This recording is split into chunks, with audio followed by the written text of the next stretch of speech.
It's Judgment Night on Channel 5. Troy Williamson defends his British Super Welterweight Championship against the pretty boy Josh Kelly. Who wins? Find out Friday, December the 2nd, 9pm, live and free on Channel 5. Matt Lenihan, Boxing Social, delighted to be joined by the voice of BT Sport Boxing, Dev Shani. I don't know about that, mate. I'm certainly a voice that you hear sometimes in boxing. It's a voice that annoys and frustrates many, but I would hope it pleases some of you.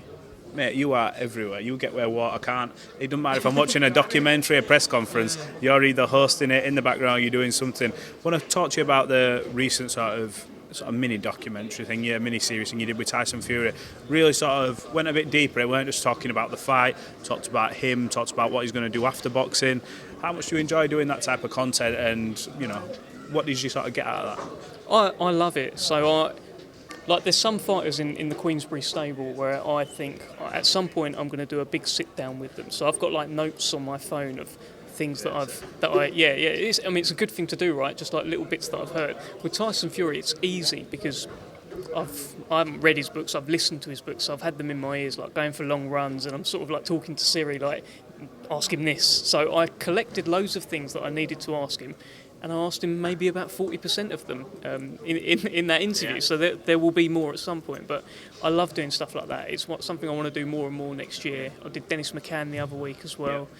And I loved going a bit deeper with the fighters. Sound like James English, someone said the other day. So I've got Charles Bronson on next week as well. So if you have, I'll definitely tune into that one. If you have. No, but when we watch that, obviously it gives us an insight into them as the human, not just like he mentioned there. He's Tyson Fury, but he's also switched as the Gypsy King on. How hard do you think it is for him to sort of differentiate from the two? Because you can see when he's at home, he said, "Look, it's hard because I have to train, but that doesn't quite scratch the itch," and he's still doing it now. He talks about himself as almost if he's shot, like my legs are gone, but I think he's improved in the last few fights. Don't you agree? I know what you're saying. I think he's improved in terms of, look, he's knocking out Deontay Wilder, he's knocking out Dillian Whyte. The style, though. Style-wise, it's a more fan-friendly, entertaining style. He did get knocked down 4 times against Deontay Wilder. He fought fire with fire, and thankfully he won. But in another universe, he gets counted out in that first fight against Deontay Wilder. He stays down in the third fight. Waved up straight away. We've seen that. Yeah, I mean, I don't know. He's talking about himself like he's shot. I don't think he thinks he's fully shot. I just think he feels probably a bit older. I mean, hard fights with Deontay Wilder, 34 years old, few miles on the clock, bit of wear and tear. He's not 24 now. All of this gives Chisora a chance, but he's no young man himself. But this style suits Derek Chisora a bit better. Yeah. What do you think of Derek Chisora? He's always spoken, every time I interview him, it's like, it's all about the money, bro. That's what he says. But I asked him, I said, can you quite imagine if you turned up here, all these losses on your record, you're still headlining, and you managed to beat the number 1 heavyweight and walk out with the belt? I don't think it sort of sunk in for him yet at that moment. Is a possibility. I'm sure he thinks he can win, but that sort of that feeling of being champion. What do you make of Del and how he sort of approached this part of his career? It's been good to watch. Been on the end of a few somewhat close decisions that maybe probably should have gone his way. What do you make of Del Boy coming into this fight? Look, I'm excited by Del Boy, and I tried to ask that question as well about can you imagine what it's going to feel like? Because I asked him, your daughter used to Google you and see you like throwing tables. What if she Googles you December 4th and you're the world champion? You've beat Tyson Fury, and he doesn't care. It's so strange. Well, to me, it doesn't sound like he cares. Maybe privately he does care, but it sounds like he doesn't. He's what Gareth A. Davis, the Gad, has described as a money-weight fighter. Yeah. And I'd agree with that. I think he's just after some coin. He's after putting food on the table, and he'll win where he can. He always comes to fight. And I think Tyson Fury actually put it very, very right. If you haven't taken your preparation seriously, if maybe you're not ready for the big stage, he'll find you out. He's the sort of guy that will sit on your chest and try and chin you. And if you haven't taken it seriously, he'll get you out of there. One thing I will say about Derek Chisora, and this is when everyone was going off, Tyson should have fought this guy, that guy, that guy. Everyone was basically unavailable. I know people were talking about JOYCE, who just had a fight, but when you look at him in terms of selling a fight, Manuel Char, it wouldn't have had that bit of an edge to it. At least these two have got history. And Derek Chisora, no matter what anyone says, every fight, I'll tune in, no matter what, even if I think it's 90% in the other person's favour, because he will come forward and give it a go. The fight with, oh God, who did he fight now? And he knocked him out in devastating Takam. That's the one. That just proved it because he was losing the fight. He turned it round.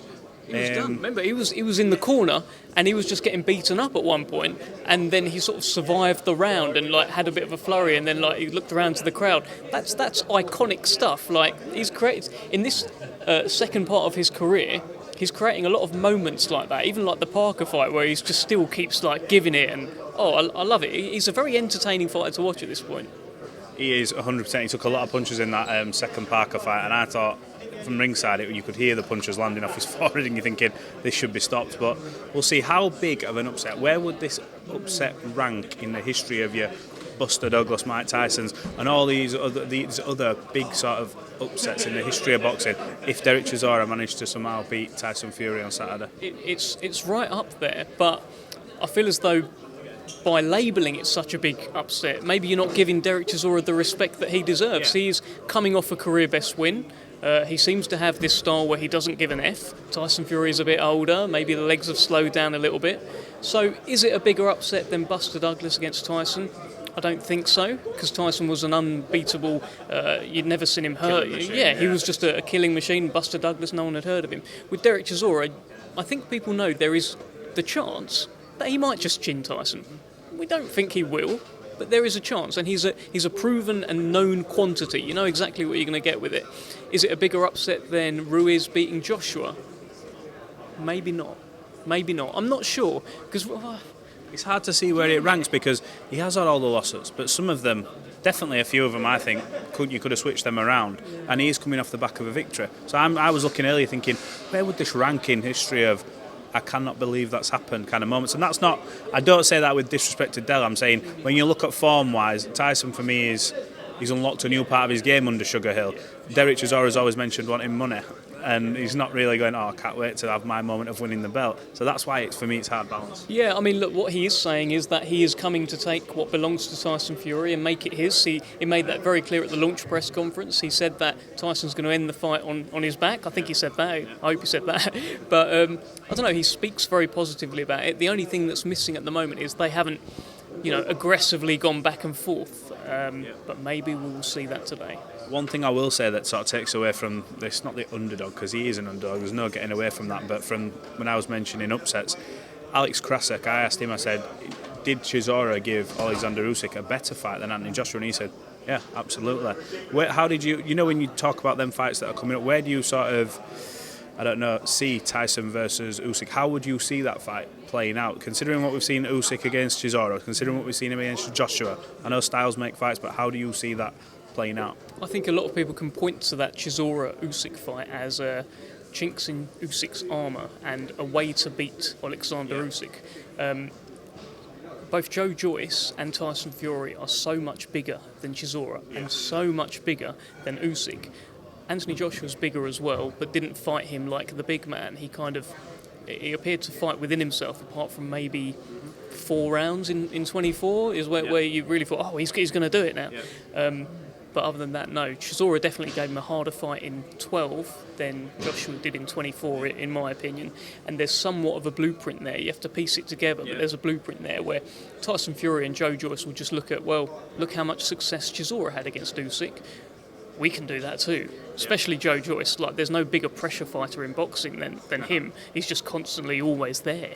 Yeah, he is a sight to behold. I've never seen anything like that Parker fight. I mean, he took punches that would have wobbled most heavyweights and just didn't change facial expression and kept coming forward.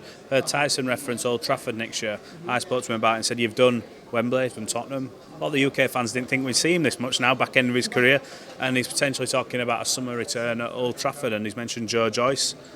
That is one hell of a fight now, isn't it, when you see the run of form that Joe Joyce is in? But I believe that Joe Joyce is the hardest fight out there for Tyson Fury.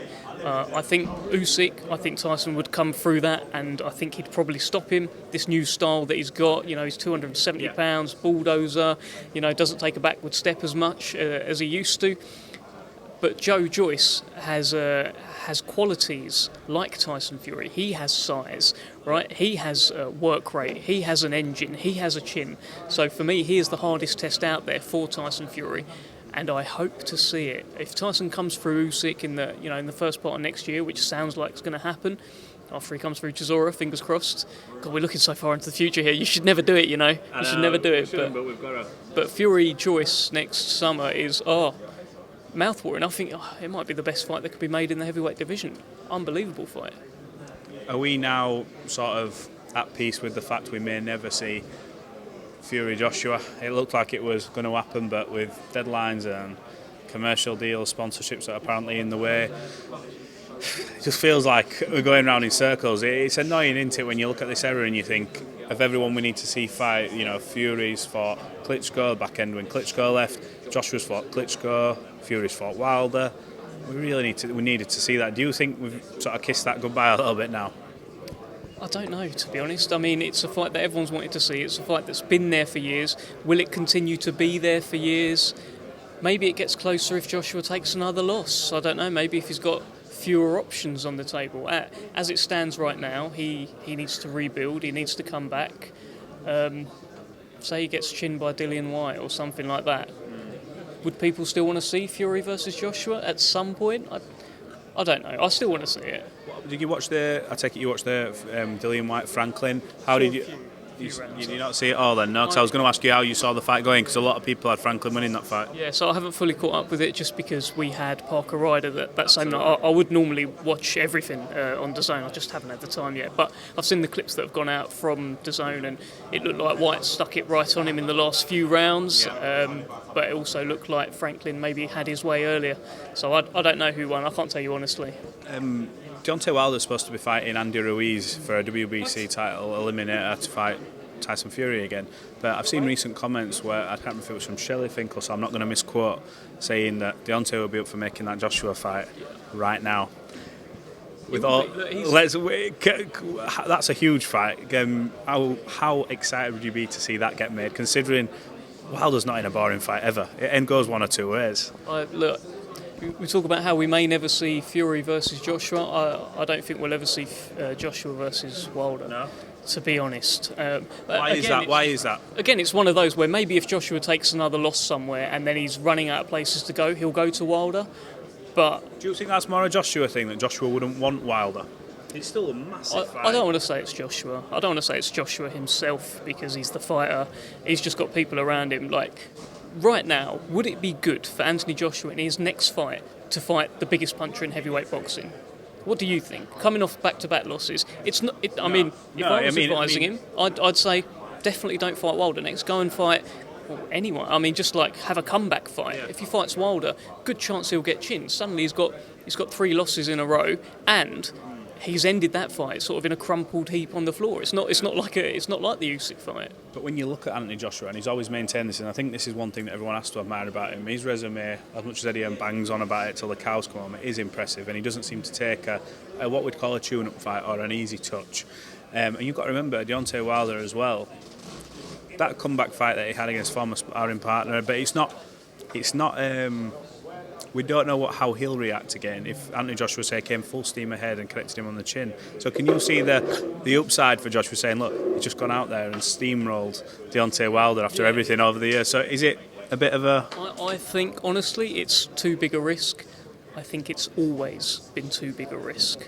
That's my feeling on Joshua versus Wilder. Even when Joshua had 3 of the belts and Wilder had 1, the risk of losing to Deontay Wilder wasn't big enough to outweigh the reward of becoming the WBC champion and undisputed. Because if you lose to Wilder, you're not going to get fiddled over 12 rounds. You're going to do brand damage. You'll probably end up on the floor, and that will be the last thing people remember heading into your next fight. It's not a fight that ends well. Look, I understand Joshua's got a lot of power as well, and he may well chin Wilder. But I don't know, I feel the reason that fight hasn't been made is risk-reward. Even though the reward is bigger and bigger and bigger, the risk still is huge. Right now, he's started a whole new thing over on DAZN. Do you want to just go and lose to Wilder in your first fight after coming off 2 losses? You don't. I'll tell you, you don't. No, I completely see where you're coming from. Well, look, Dev, I've kept you long enough. Thanks for talking to Boxing Social. Look forward to catching up with you again. Look forward to seeing more of these sort of longer-form content pieces from yourself. It was good. Appreciate your time. Cheers, mate. Appreciate it.